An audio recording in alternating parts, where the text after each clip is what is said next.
Halo teman-teman, setiap hari bersama kami, belajar sedikit lebih banyak pengetahuan.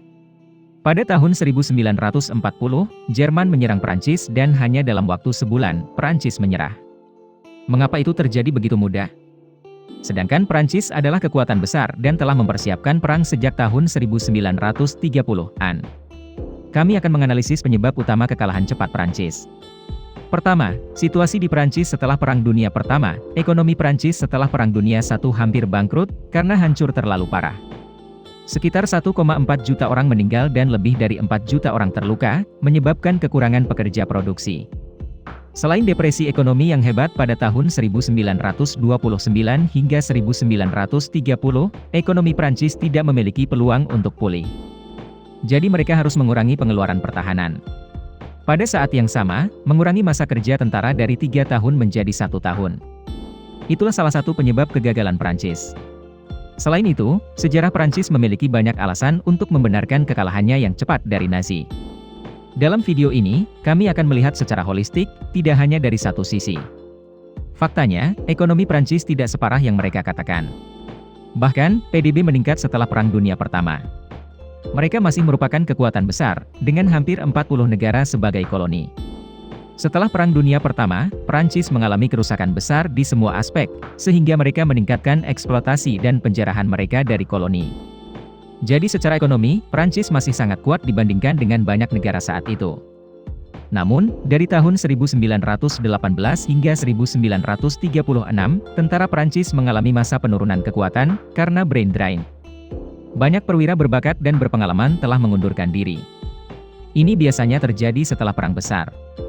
Banyak pemimpin militer tidak ingin melihat darah dan pembunuhan, sehingga mereka mengundurkan diri.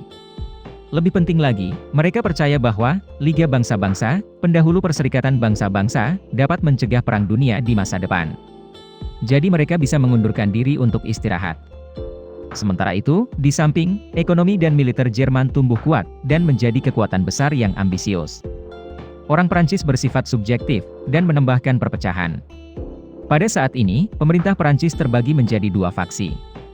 Kiri adalah Front Populaire, yang terdiri dari Partai Sosialis, Partai Komunis dan partai politik lainnya. Faksi kedua adalah Koalisi Sayap Kanan, dan Kanan Tengah, yang terdiri dari Radikal dan Republik. Kedua faksi tersebut berebut untuk mengambil alih tentara karena mereka takut pihak lain akan menggunakan tentara untuk melawan mereka.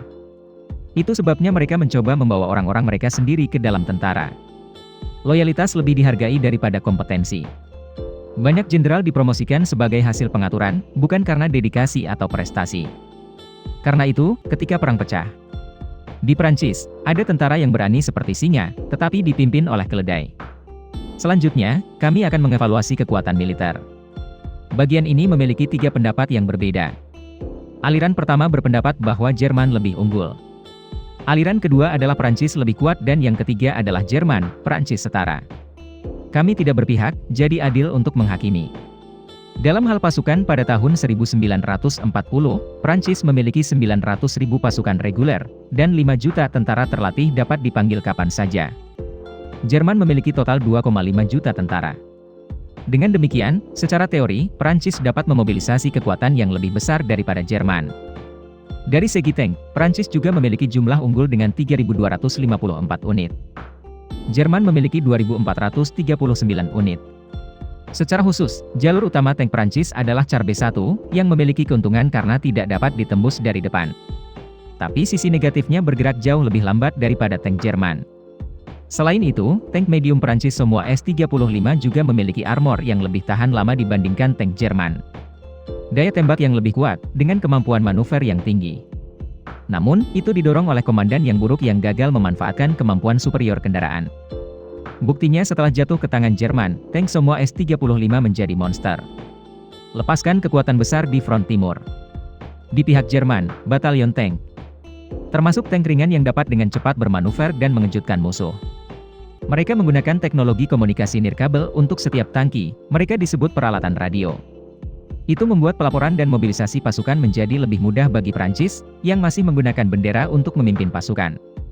Dalam hal pesawat pada awal perang, Prancis memiliki jumlah yang lebih besar, tetapi kemudian situasinya terbalik.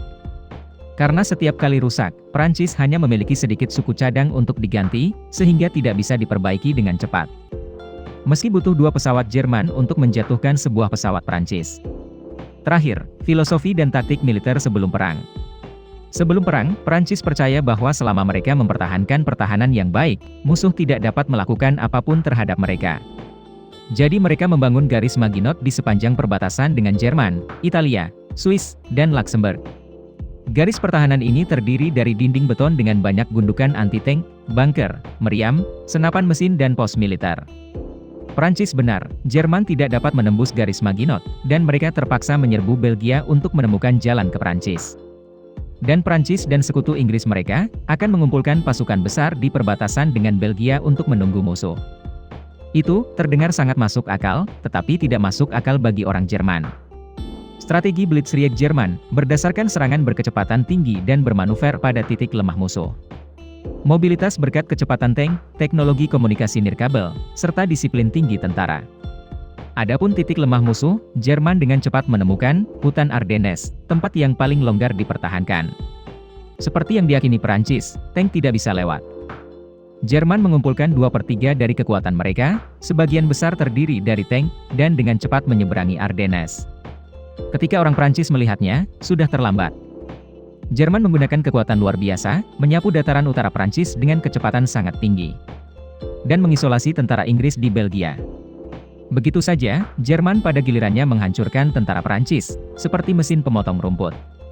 Singkatnya, Jerman mengalahkan Prancis hanya dalam waktu sebulan, sebagian besar karena taktik, bukan senjata superior. Itu juga alasan mengapa Hitler kejam tetapi terkadang dipuji karena keterampilan militernya. Video berakhir di sini. Terima kasih semua untuk menonton dan menyukainya. Jika menurut Anda videonya bermanfaat, beri kami suka dan berlangganan saluran untuk mendukung kami. Sampai jumpa dan sampai jumpa lagi.